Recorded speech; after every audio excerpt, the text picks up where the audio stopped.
ఏపీలో ప్రసిద్ధి చెందిన సింహాచలం శ్రీ వరాహలక్ష్మీ నరసింహస్వామివారి దేవస్థానం నందు ఈరోజు మకవాహనం సందర్భంగా ఆలయ ఉత్సవాలు శ్రీ గోవిందరాజస్వామి వారిని తని ఉభయ దేవర్లతో కలిసి గ్రామ తిరువీధికి విచ్చేశారు.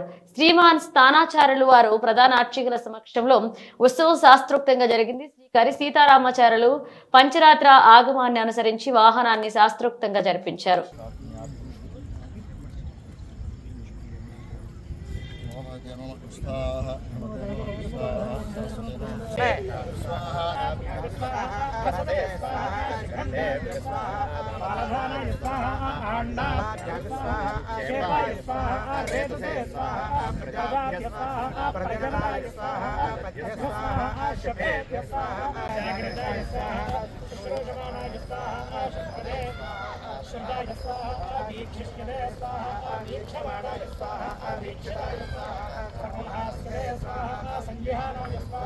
उज्जिहानाय स्वाहा विवर्तते स्वाहा विवर्तमानाय स्वाहा विवर्ताय स्वाहा उद्धास्यते स्वाहा उत्तिष्ठते स्वाहा उत्थिताय स्वाहा